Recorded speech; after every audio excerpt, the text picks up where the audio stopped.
Lynn, are you driving?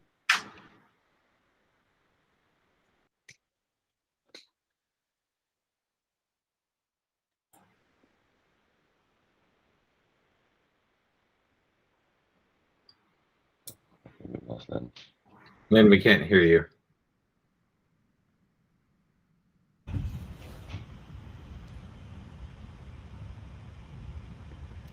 Can you guys hear me now, hopefully? Yeah. Yeah. Okay, great. So we got the meeting recorded. Let's go ahead, get started. Weekly routine, is there anything you want to cover on the doc testing? On the doc testing side, we are getting very close to close. There are still 70 tests which needs automation testing as well. And there are 2 P0s, the very two top, which are in progress but not closed yet.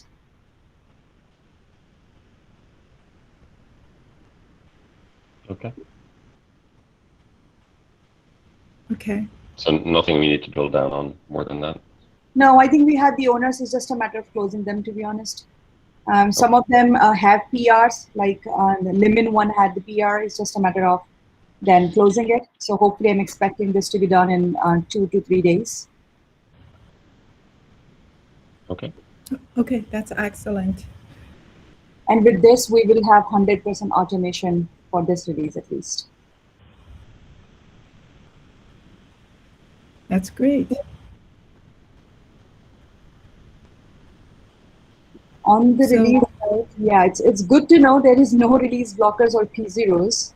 I've never seen that before the release, which is great. Sam, is there any other thing missing? I only saw P1 in the charter. Yeah, mainly I wanted to say that we have the code freeze tomorrow, and just make sure everyone's aware of that.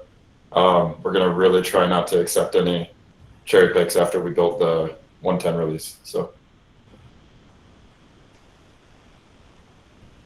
Okay, so Sam, I guess I have only one question because last week I think I mentioned to you I run down through the revision tag commands, and it had a warning on the older version of releases, like 1.8. Is there any plan to fix that? Yeah, so the reason for that is, from my understanding, at least I know Google internal, different webhooks in the same cluster could potentially have different CA bundles. But I think for the vast majority of user cases, they won't. So I'm working right now actually on a way to just pull out the CA bundle. So I'm going to try to get a PR in today to make that work for most users. Okay. So basically, we would remove that warning. As a user, I would be able to use revision tag command on older version of Istio, I assume maybe up to at least 1.8. Yeah, with the change, it'll be with arbitrarily old versions pretty much. Yeah, I guess the only thing I would worry is go back to like 1.6 with the Envoy filter incompatibility. I'm not sure if our own Envoy filter shipped with Istio would be compatible if we go back to too old. I'm not sure what's the right version. You know what I mean? Oh, I see what you're saying. Yeah. So so the warning isn't necessarily about the version-to-version compatibility. It's just specifically the webhook compatibility. So like we're not warning that the Istio version isn't compatible with like 1.6 to 1.10. The warning was because the webhooks wouldn't be patched, so it for sure wouldn't work. If that makes sense. That makes sense. I was just wondering if user would took it implies the compatibility of the Istio version beyond the webhook, because I would, you know what I mean? Like the moment you allow people to do tag revision on an older version and without a warning, they could be thinking it would just work. That means we allow user to go back to this older version and do a revision, like skip version upgrade to 110.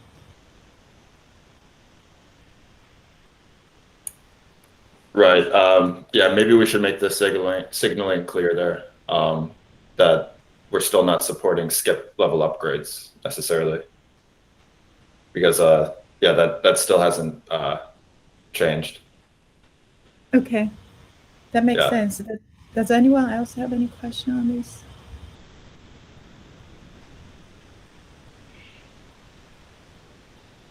Okay, thank you so much, Sam, providing a resolution for this. Yep. Okay, our next release date, I don't think there's anything here on the timeline or anything. Docs for offline review. Sam, you want to take us through this? Yeah. So shout out to Zach and Craig. They were able to put together like a first draft, I guess, of the 110 release announcement. And yeah, I would just encourage people who want to look through and make sure everything cool that they worked on made it into this announcement. So.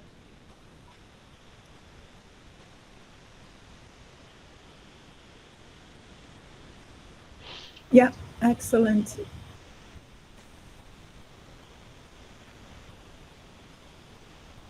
Okay, docs for approval. Looks like we don't have anything today. I think we are on to the Istio 1.11 roadmap presentation. Start with the telemetry extension workgroup.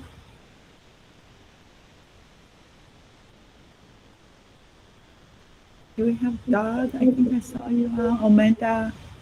I'm happy to talk through it. I don't know if Mandar is here. So go ahead, Doug. Yeah.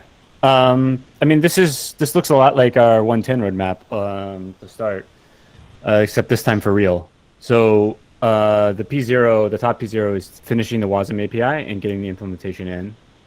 There's been a special interest group that's been working on that for a while now. I think we've made great progress, and I think we should be able to get this in 1.11.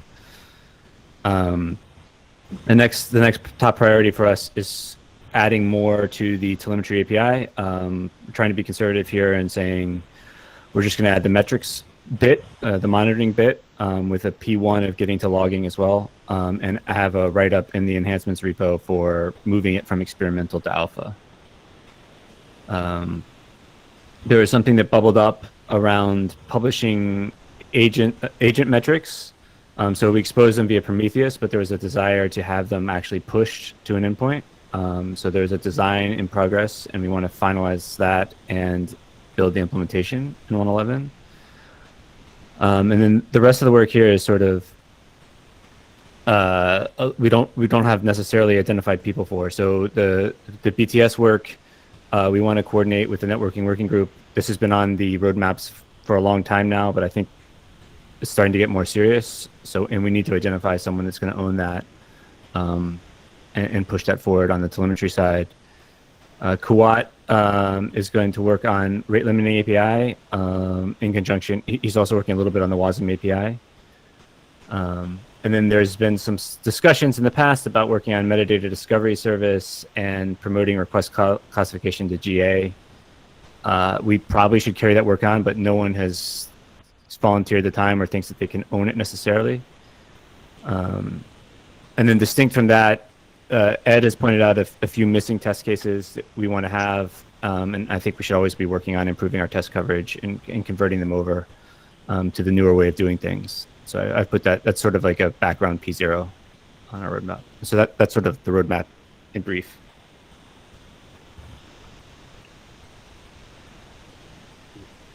That all seems to make sense to me. Have we had any feedback on the telemetry API yet from users?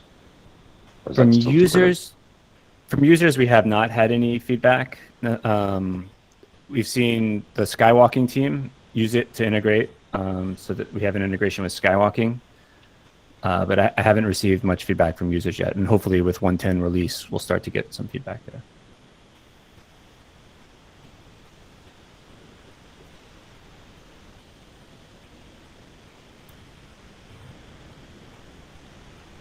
Any questions from Niraj, Savan? No, this makes sense. I looked at it when. Yeah, looks good. So yeah, good. Okay, yeah, looks good to me too. Great. Thank you so much, Doug. Thank you.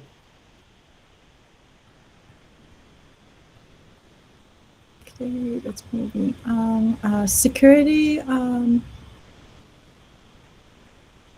group. Yeah, Yeah. I am here, but oh, okay, Devin, can you go ahead? I can present the doc, so I don't know if Oliver is also online. Do you want me to stop sharing, or can you put a link in there? Oh, I can add a link here. Yeah. Thank you.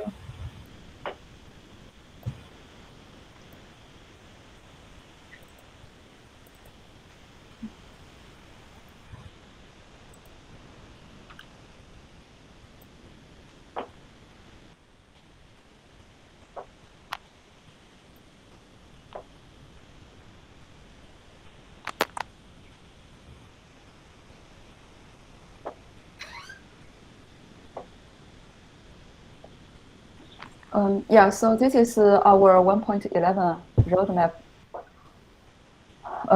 The first part is about improvement on existing certificate management flow. Lisa, I think you own the first one. Do you want to talk about it?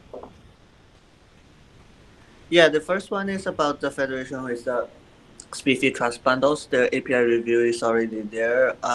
The Envoy side support is already done, and it's most easy to support the new API, the API changes, and in the control plan to deliver those things to gateways and Istio proxies. This will help on the multi-cluster or basically federated identity between multiple meshes, or with identity outside of the meshes with the specific trust bundle stack.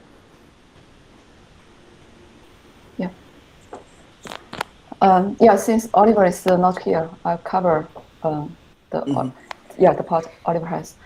Yeah, so the rest two are actually kind of related. It's for providing the certificate provisioning API. The first one is about the Sds Configuration Api. So currently, when user needs to configure certificate provisioning, they're using the environment variable mostly, and some of the config is in mesh config. So we would like to provide a better API because this feature is already stable. And in the meanwhile, we also want to allow the vendors, if they have their own specific API, they should also be able to plug in their certificate provisioning API. And yeah, so that we user can configure it, saying I either use the Istio natively provided certificate configuration API or use the vendor provided one. Yeah, so I will work with Oliver on this design.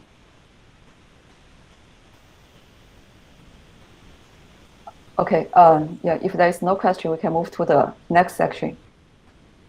The next one is improvements on security policy. We have identified a few improvements we need to do. The first one, yeah, Yami is actually owning most of the stuff. So the first one is to add a proactive test to prevent policy bypass. So Yami is working on adding the fuzzing test, and yeah, he's actually working on the tests and a doc to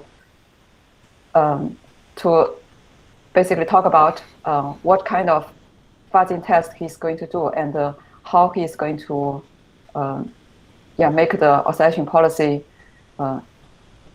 more resilient to the policy bypass. And the next one is to improve external authorization policy. Currently, this is an experimental feature, and we hope to make the feature more stable and promote it to alpha. And next one is to improve on authorization dry run feature. So Yami is also going to drive that. And the last one, I think it was brought up several times, is to improve Istio security troubleshooting with Istio Kato command line. I think Marco is already working on a design doc, so hopefully we have time to work on it in 1.11 release. Is the last one to help us restore the command we had before, like Istio Kato authentication and authorization? Yeah, exactly. Yeah, we remove this command. Yeah, I think that was a request to add it back. Okay, yeah, thank you. Yeah, next section is about feature graduation. So we want to promote the authentication policy and the authorization policy to stable. Originally, I marked it as P1, but currently we make it P2 because we already have a lot of features in mind. So we do not sure if we have time to get to this one. But yeah, we will try. And the last one is the improvements on security hardening user guide. We want to improve the security best practice user guide. So that's mostly on the documentation change.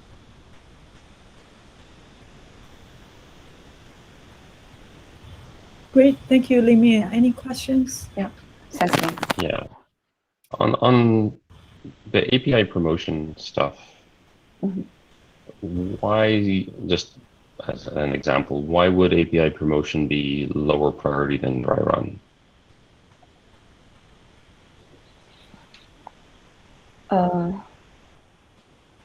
So originally I put it as P1, but I think it's downgraded to P2 because when I discuss with Yangming, he thinks that he will probably spend most of time on the P0 and the other items. He may not have time to work on it. Do you On think the we should, API promotion? Right, yeah.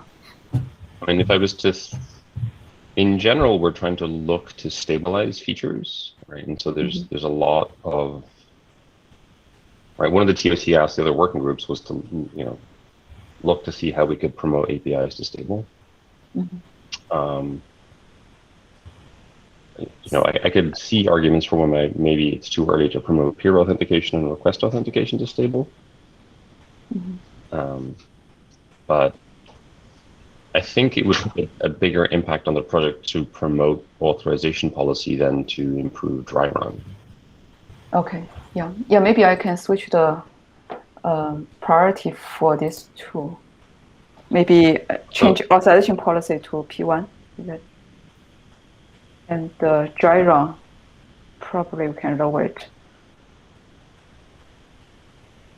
I don't know what other TOC members think about that, but I think we're trying to promote stability over new features, right? As a kind of, we want to nudge in that direction.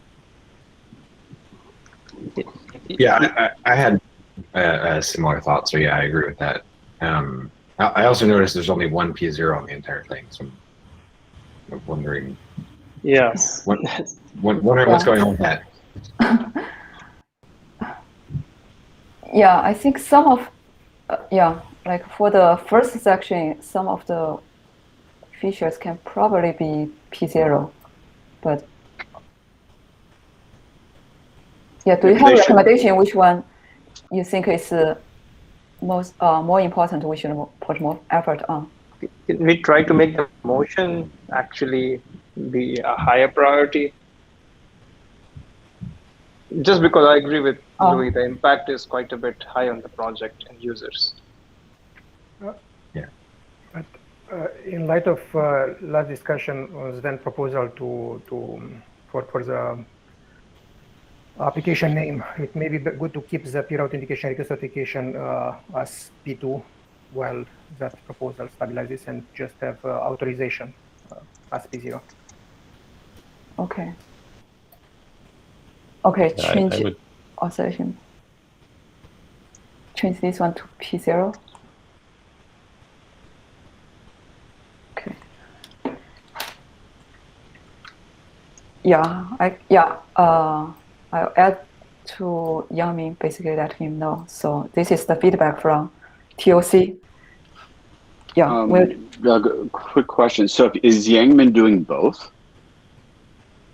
Would he be responsible? The second one, I think Jianfei is also going to work on it. The second one is the peer authentication, and the request authentication. So now the question I have is, so there are two P0s now. One of them is the proactive fuzzing testing for policy bypasses. The other one is the promotion of the authorization policy to stable. What is the relative priority of those two, or are different people working on them? Yeah, I think right now, currently, I have Yangmin in my mind. For both? I don't, for both. I would, my vote would be that the proactive tests remain the higher priority for Yangmin. Okay. Anybody have any concerns about that? No, that's good. Okay, And I almost feel, Josh, that's a kind of a requirement to promote something to stable. Hey, I like that. Yes, let's do it that way. Okay. Yeah.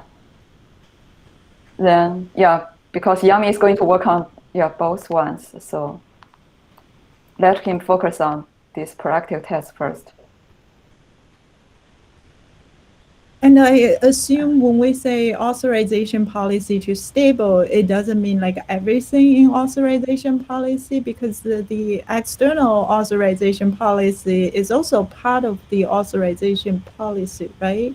And that's the one we're trying to graduate out of experimental to, I assume, alpha. Right, yeah. Yeah, I think this one is about the API version, and the other tools are the custom action and the dry run feature. These are some features added to authorization policy.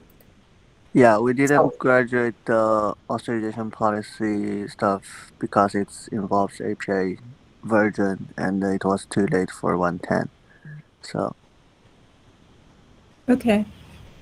I guess I'm just trying to think how we communicate that to the customer. Let's say if authorization policy made to stable in 1.11, how would we let customer know, okay, this is overall stable, but by the way, the customer action is not, and by the way, this may not be stable yet.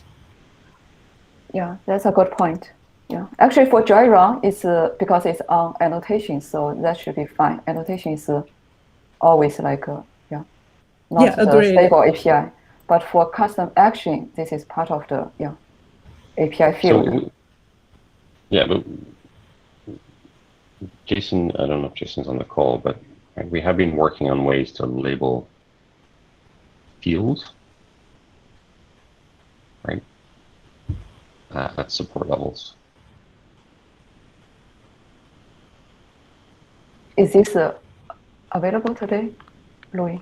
I don't think so, but that was going to be something we were going to check on in the other statuses and roadmaps. I think it's available for annotation. Yeah. It's available for annotations and labels and resources. We were looking at doing it for fields because we need to be able to do that. So. Mitch, I don't know if Mitch is on here. Maybe you might know. Yeah, that's one of the items that is perennially like a P2 on the UX roadmap, which usually means next release. Okay. Yeah, I think it just needs staffing. Yeah, maybe we should bump that one a little bit this release, because if we're going to try to promote APIs, this is going to become more important. Okay. Yeah, great suggestion. Even still looking at the list, right? We have Yangmin listed for 1, 2, 3, 4 P0s or P1s. I don't know if you guys want to go back and think about load balancing this a little bit better. Yeah. Otherwise, I would recommend being a little bit more brutal about assigning your P0s and P1s within that bucket. I don't know how important it is to promote. I had Istio a couple troubleshooting tools relative to promoting the API. That's also down as a P1. Maybe Marco's going to do most of it. Maybe that's fine to keep it as P1, but I think you guys need to think about that a little bit. Yeah, I think the troubleshooting tool, Marco will take most of it. So he's already working on the design doc and yeah.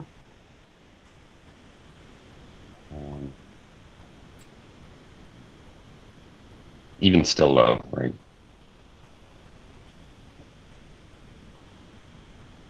Mandar, were you arguing for bumping the stability of the custom action? No, well, if we can pull it off, that's great, because we are hearing from customers that it's important, but because it's experimental, it's not really immediately useful. But maybe experimental to stable would be kind of a step too far. So, but yeah, that's the question. Can we move it faster, but still not like directly take it to stable? I think it meant to take it to alpha, right? Mm-hmm. Yeah. Mm-hmm. And that's explicitly what it said. Yeah. And nor do I think we ever want to go faster than that, right? Yeah, that's fine. What are they? So, Mandar, you said you heard from a few customers. What are they using it for? Is it for authorization things, or is it for something else? JOT token exchange, the couple of examples that I saw. Okay, so all related things. Okay. So Mandar, that's mostly on gateway, right? The custom action. Yes, correct. Oh, okay, that's good.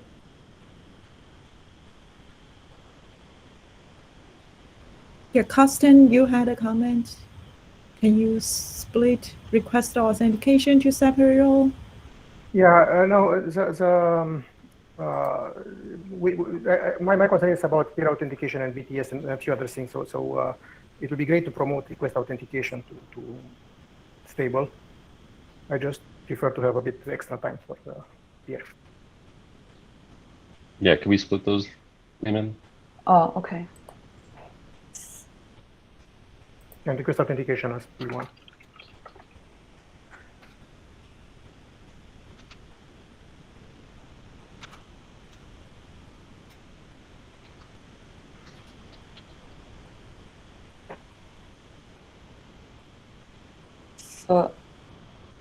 Last one, P1. The request authentication. Request authentication P1. Yeah, that's been pretty stable. We use it quite a lot. It's JOT, basically.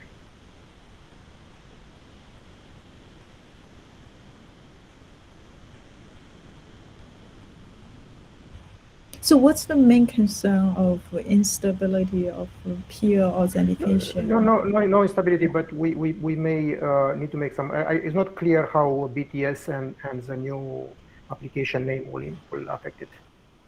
Because with BTS we'll have a different path. I'm not entirely sure if it's any. Maybe there is nothing. Maybe it is. I don't know. Okay. So do we promote any APIs to stable? I'm trying to understand. I know we have promoted features and concepts to stable. All the APIs in the API groups remain in beta, right? So what does this mean? This is the first time, I think. So are we? That's what I'm asking. Like, because when we're talking about networking APIs, we were always like, they will be in beta for a while, and we're waiting for either the Kubernetes networking APIs to mature or materialize.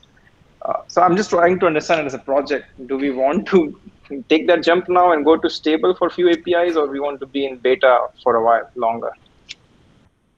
So I think the thing we've heard from customers is that if the API is stable in the sense that it's not changing a lot, and we're very confident that we can support it in its current form, then we should promote it.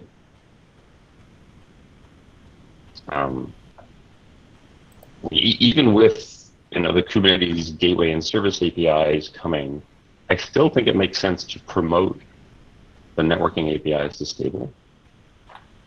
That's obviously a bit longer conversation, but let's see, how long has authorization policy been an API now in the project? 16 months? Yeah, I think Since it's 1.6 maybe. Yeah, or it becomes 1.5. beta in 1.4, I think. Right, so that's a while ago. Yeah. Yeah. It seems appropriate to promote it.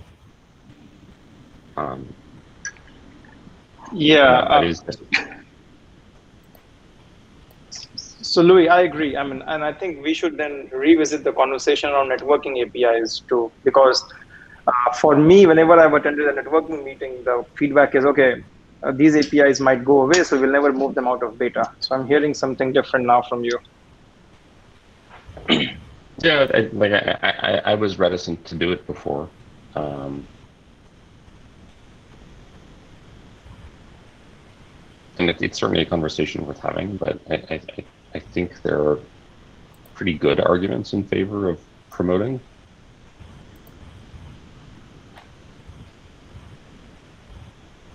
Yeah, I agree. And the security APIs don't have the same complications as the networking ones. So if we are going to promote the API groups to stable, yeah, we can start with these. Okay, sounds good. John, I didn't see you had a hand. Go ahead. What was I? Oh yeah, so for the promotion, is this just about like the feature status page, or are we also trying to change the API version? I know those sound like the same thing, but there's been some technical concerns about changing API versions of APIs, so I was wondering if those are grouped or not. Yeah, I think this is proposing to change the API version from V1 beta 1 to V1. Okay, so the security team is going to own figuring out how to do that without causing customer pain then?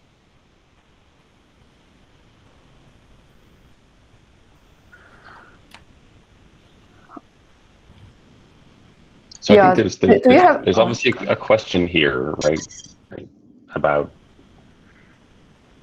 working through the details of what it actually takes to promote it. Right, John? Like, I know you have that doc. I don't know if you'd anticipated, participating in helping make sure that machinery works, but I think every team should be pitching in to help make that work. Yeah, John, do you have a general proposal like how to migrate from one API version to the other? No, I have absolutely no idea how to do it, and that's why it's a concern. It's not because I know how to do it and can do it. I have no idea how we can do it safely. So I would love for us to figure that out. Okay. So maybe put an asterisk next to all the promotes, just so we know that they're pending resolution of the promotion machinery. For networking, we actually have a very good solution. We just migrate to Kubernetes APIs. That's well, they don't. Security doesn't have that luxury, Custom. That's my question. Is there any chance we still have a headache with the Kubernetes APIs? So. Yeah, no. But my question is: are there any kind of non-Istio APIs that are commonly adopted in this space that we could migrate to, like we're doing in networking? No. Because networking will also be impacted, right? JWT authentication will also kind of want to have it in other implementations of gateway. Anyway, wishful thinking. I don't think there's an analog of that would be supportable of any of those three. Yeah, and I think so in the networking land, when we went from V1 Alpha 3 to V1 Beta 1, I think still right now we support both. We haven't removed V1 Alpha 3 as far as I remember. And every time I look at networking APIs reviews, I have to basically look at two sets because people are manually copying changes in both.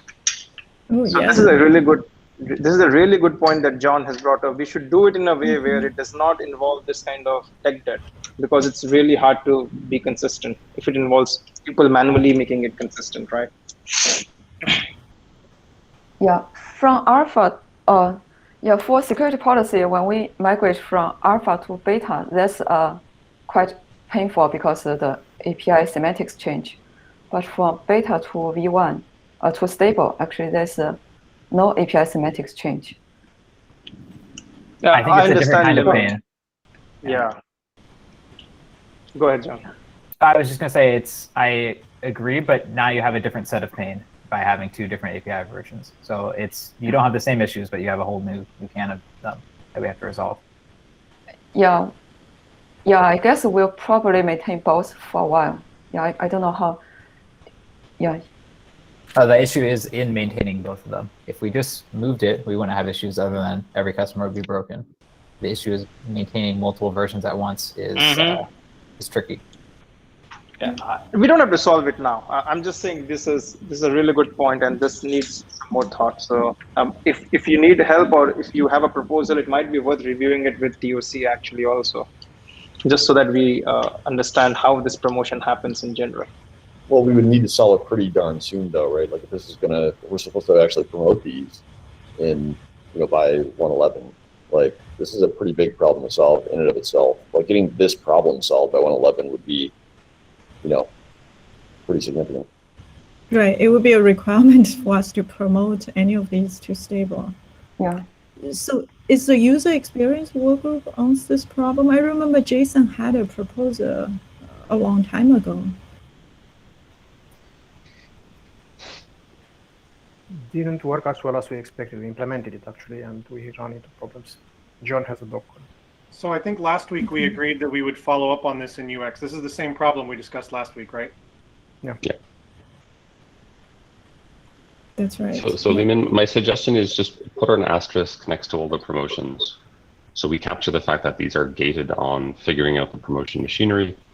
And if policy, as Nate completely fairly pointed out, if that doesn't make progress, then these are not going to happen. So who should own that particular problem? Are we kind of like putting that problem onto security? That almost doesn't seem fair. No. So right now, UX working group is the place where that discussion happens. Okay. Right. We'll figure out the who, right, or the many who's. But yeah, that discussion needs to happen, and we need to get all the details. One comment regarding what Niraj said, we did have a practice with networking promotion to beta, and duplicating them, we know that it works. So if we really want to promote them to V1, we could repeat what we did. It's not perfect, but users experience, user will have V1, it can start using V1 and start migrating. And if later a better solution emerges, we can move to that. So it's not necessarily that the perfect solution needs to block us, and we cannot make any progress until we have the perfect solution. There will be a bit of pain that we can address with reviews or with scripts, but okay. Yes, John pointed out one of the pains in the chat, right, which is it doesn't work with Istio Cuddle, that's a pretty bad pain.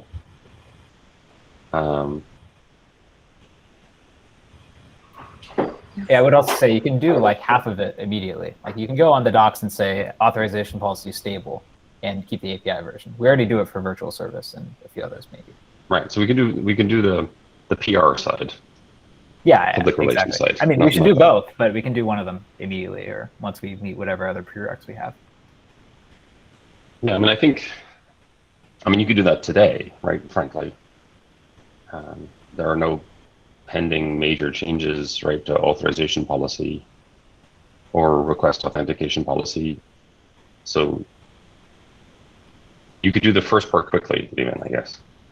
Yeah, you mean just mark the feature as stable and add the,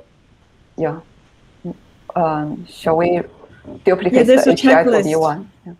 Oh, okay. So there's a checklist that you want to go through too, that Brian Avery created. Okay, yeah, I think I saw the template. So one question I have regarding that is,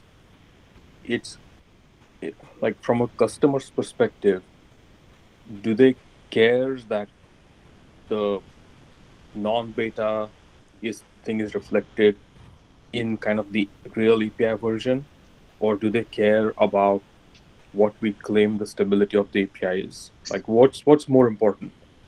So Mandar, it depends, right? So for a little bit more mature project like Kubernetes, I know there are users who want to consume stable Kubernetes APIs.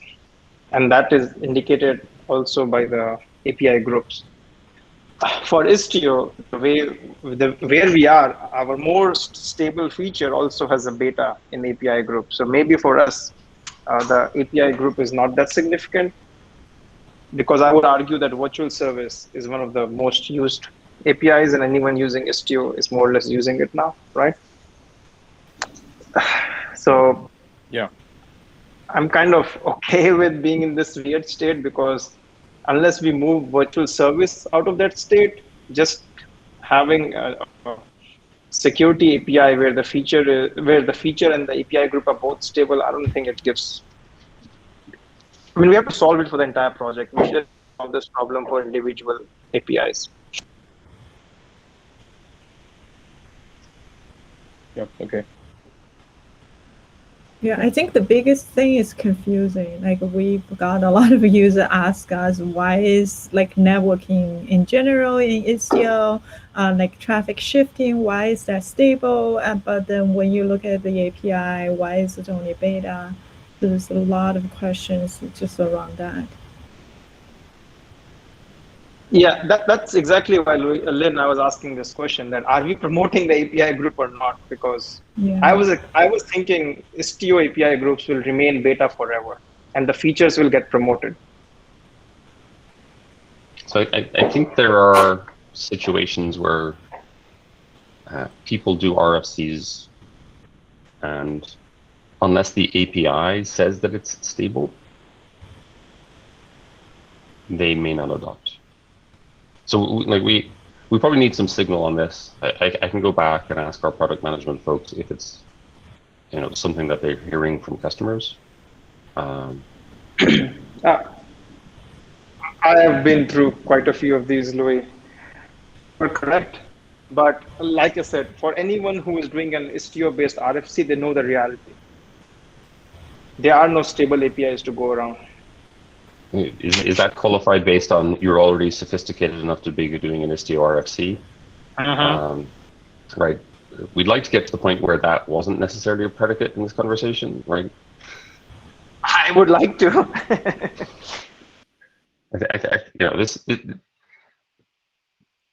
This may be the feedback that we're not getting, right? I think that's one of the issues. Yeah, that's so true. I'll try to get some signal on this. And it may be perfectly fine for people to say, look, if you're an Istio user, then you're able to track feature status. And maybe there are ways of dealing with this in documentation instead of, in the machinery of the API itself. That's fine, but we should get some data. And just one final point I will make is this is a solved problem, right? I mean, Kubernetes has solved this. No one has solved it for multi-installation like revisions with CRDs, from what I've seen. Yeah. I see.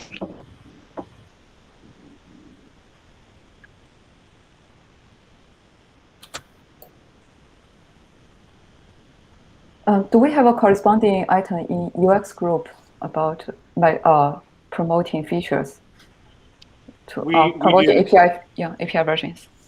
Yeah, our review is next week, and like I said, we've had a P2 item to follow up on this, but it sounds like that needs to get bumped up in priority, and we need to find someone who we can assign to it. Okay, sounds good. Yeah, sounds good. Anything else we should be discussing for the security work group plan?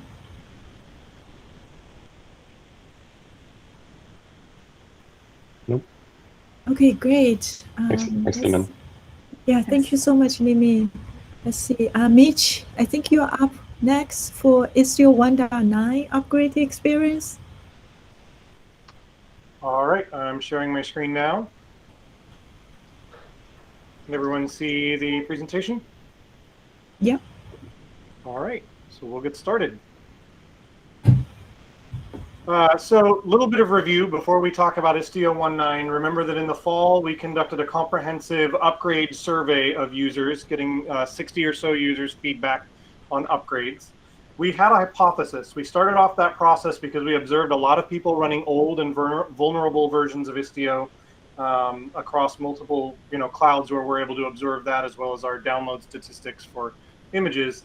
And our hypothesis was they were doing this because they just weren't aware of the fact that they were not supported or that there were CVEs. What we found in our survey is there is some confusion around support and vulnerability exposure, but even though many users knew that they were running an unsupported version or a vulnerable version of Istio, they felt that they were unwilling or unable to upgrade Istio. They felt like the risks in upgrading Istio were greater than the risks in running a vulnerable version indefinitely. And so, as you guys remember, we sort of pivoted. The last two releases have focused very strongly and heavily on day two operations, particularly on the experience of upgrading.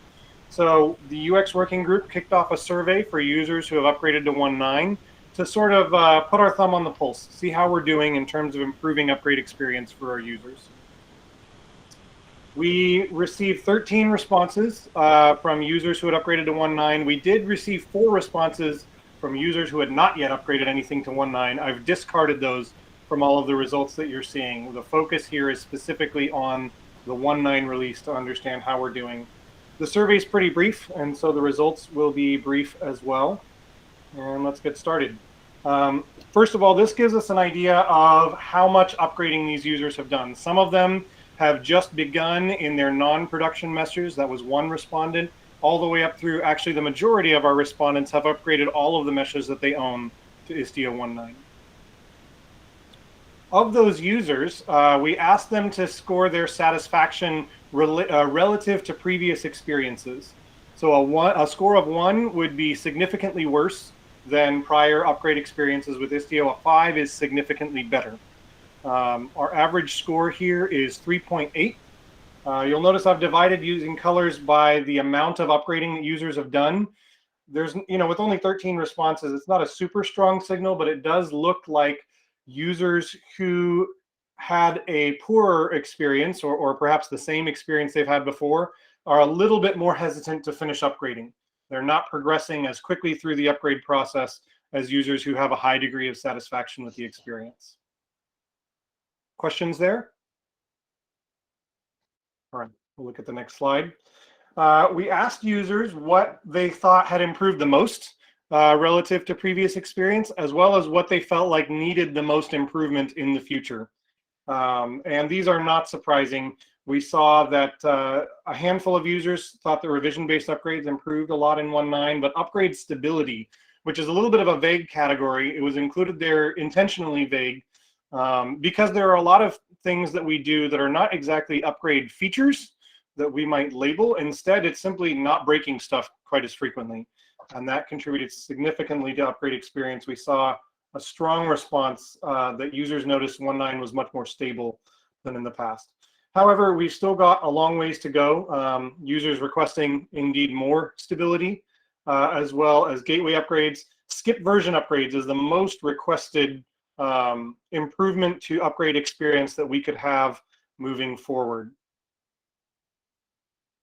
Also, the Helm response there that you see at the top, that was actually not one of the answers that is suggested. That was a write-in. So one of the users was really excited that we had improved our Helm experience in Istio 1.9. Questions there? I have one question. So on the skip version upgrades responses, do you know if those users had tried skip version upgrades and just like failed miserably, or this is just like a highly desired feature? So as far as I'm aware, all of our documentation states that we do not support skip version upgrades. We instruct users to not do that. So we did not ask if they had attempted to perform their own skip version upgrade and experienced trouble. Anecdotally, in my experience with some of these users and broadly with other users, they will wait for us to tell them it's supported before they are likely to invest heavily in skip version upgrades. And testing is kind of prerequisite to support it. Having a test. Yeah, Yeah, I actually test this. I was mentioning to Sam the other day. I tested from 183 to 110 release candidate 0. It went pretty well for a couple of samples I was using. I was wondering if we can introduce skip version upgrade, maybe as whatever stage we prefer in this release, so that we can get some feedback on this. Because I don't see any reason why we couldn't support it from at least from 1.8. Sam, any thoughts on that? Yeah, so I mean, there's. So sorry, go ahead. Yeah, specifically from 1.8 to 110 only. Yeah, I mean, so we are testing that, at least on a basic level in CI, and I don't see any reason it should not work. We're just working right now on much more extensive tests. So, I mean, we can say it's supported and test an upgrade path and just, I guess, get user feedback on it, yeah. Yeah, I think that's good, Sam. I mean, we have done skip level upgrades and quite a few versions, to be honest. It's painful. It's like for every version you have unique failures, but it works. So yeah, if we can reliably say to our users that 1.8 to 110 works, that will be really helpful. That's good. To be clear, are we talking about revision-based upgrades from 1.9 to 1.10 or in place? I think that our users would be thrilled if we were able to say that in place is upgrading or is able to upgrade via skip. As we'll see, revision-based upgrades are not widely used across our user base. However, I understand that what we're investing in heavily is revision-based upgrades. So I would think that at the very least, we should pursue that first. I mean, without downtime, there is no guarantee even for 1.9 to 1.10. I mean, even minor versions do not have any guarantee for in place. We can support at the same level. I mean, if it's with downtime, we can do in place. If it's without downtime, revision. I think that sounds great. I think our users would love to hear that.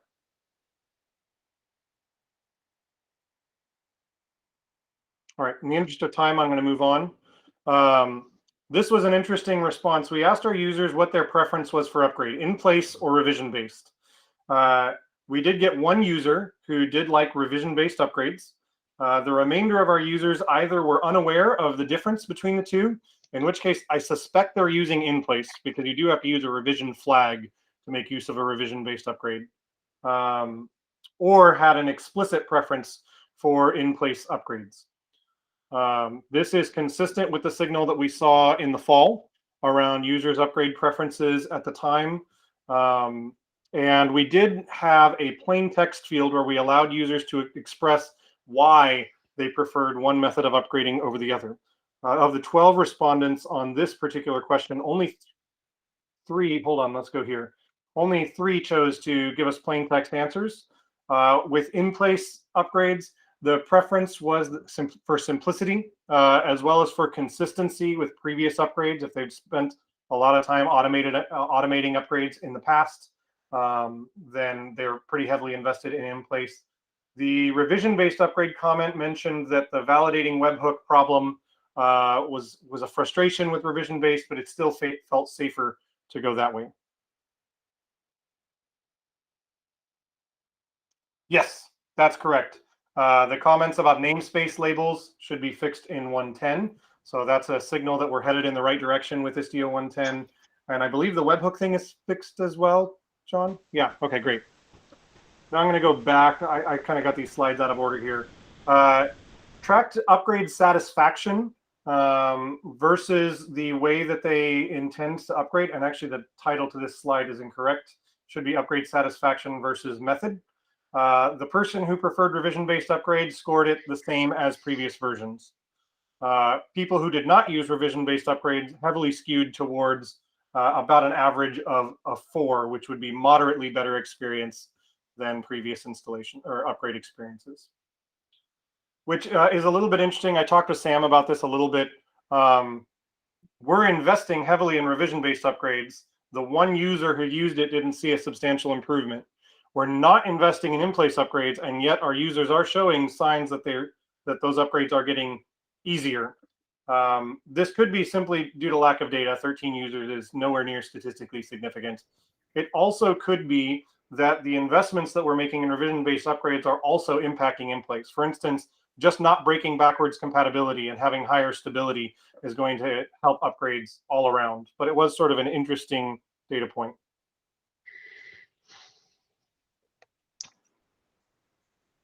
I guess at some point this becomes a marketing issue, right? Where we publicly describe two different revision upgrade mechanisms, right? And as Carsten points out, revision based with the floating label, right, becomes in place effectively, right, as far as users are concerned. So at some point we're going to have to change how we talk about this. Yes. I do think many organizations, at least I talk to, they have this process of separate environments for qualification, and they have more quality assurance through that process. So if I have a staging or a QA environment in which I have upgraded in place my Istio, I'll do the same in production. And if they have made those investments already, I think for them on top of that doing Canary seems like a lot of work as of now. With improvements, maybe not, but it just makes sense. If these people are coming from those kind of environments, I don't see a reason why they should go towards revision-based upgrades. Yeah, that's a good point. Maybe we should also kind of change the terms and the questions. I mean, it's not really revision or in place. It's downtime or no downtime. As we change RBAC permissions and other things, again, you will know the upgrade from in place will kind of guarantee downtime for a while, for a short interval of time until everything is upgraded. So maybe we should change the semantics, or not even talk about revision-based upgrade, but zero downtime or safe upgrades. Yeah, I think that ignores the usability aspects of it, right? If I do an in-place upgrade, I don't have to go and uninstall anything. It's one operation and I'm done. If it doesn't work, I roll it back, versus splitting out two things side by side, verifying things are working, and then uninstalling something else, right? There's a distinct difference there from a usability perspective.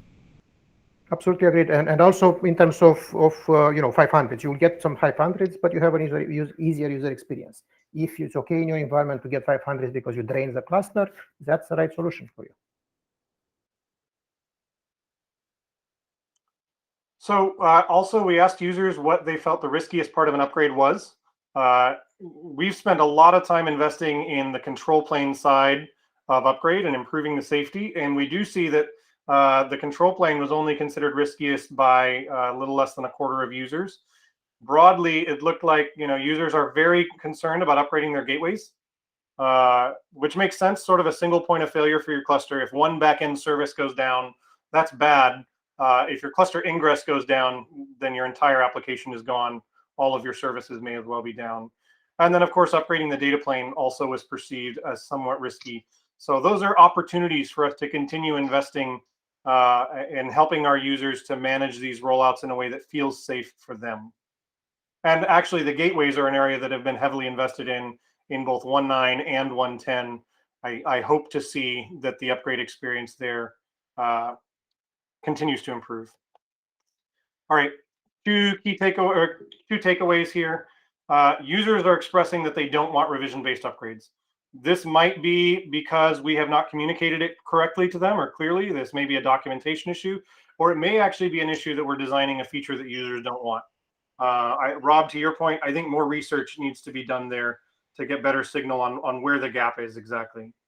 The upgrade experience is improved over Istio 1.8 and 1.7, but it does need to, there's still a lot of room for growth, and we need to expand our focus beyond the control plane. This is really... Go ahead, Mitch, finish it. I know you're over time, so go ahead. Yeah, so a little bit of feedback on the feedback. Relative improvement is good, but absolute improvement is better. We didn't really measure how happy users were absolutely with the install process. We measured how it had changed from previous versions. And so I think in the future, we also want some questions that just ask, how happy are you with the process, not relative to previous experiences. We also didn't carry forward our signals on vulnerability exposure and user awareness of that, even though a lot of investment has been made there. We need apples to apples feedback on each release. We need surveys that are consistent from one release to the next so that we can really measure how we're changing over time. And so to that end, in Istio 110, we already have a survey ready to go for install experience and upgrade experience. It's tied into IstioCuddle. So if you use the IstioCuddle install command, we will have a hyperlink that we drop into your CLI at the end asking you to fill out a brief survey. And the plan is to keep the survey mostly the same as this one. So if there are questions that you wish had been asked and were not, or questions that needed to be phrased differently, please let me know as soon as possible, and I will update the 110 survey so that we get feedback continually through the 110 process. Mandar, you mentioned delaying the survey a little bit more, and that was a difficult question for 1.9. When was the right time to pull the trigger on this? With 110, we're going to have the survey open from day one. As soon as you upgrade to 110, you can fill out a survey. And we will leave it open for quite a long time, perhaps through the whole 111 development cycle, so that we get feedback from a broad number of users. That's excellent. Mitch, I would ask you maybe work with Craig and Sam, make sure that feature is in our release note and release blog, because it's really important. Okay, that's a great point. I'll do that. Yeah. Thank you so much, Mitch. This is really good This content. is excellent, Mitch. Thank you. Yeah. Well, thanks, guys. I think we are running out of time. I propose move the topic about Stephen to the next TOC, if that's okay. Yes, Lynn, I would also say, can we come back to your presentation, Mitch, maybe like 5 minutes in the next TOC, just because I think it's worth discussing a few other aspects here. This was representation mostly on your side. We couldn't have a dialogue because of shortage of time. Yeah, I'd be happy to do that. Yeah, I think that's a great idea. Yeah, good idea. Yeah. Thanks, everyone. Thank you again, Mitch. Thank you. Bye. Bye now. Thank you.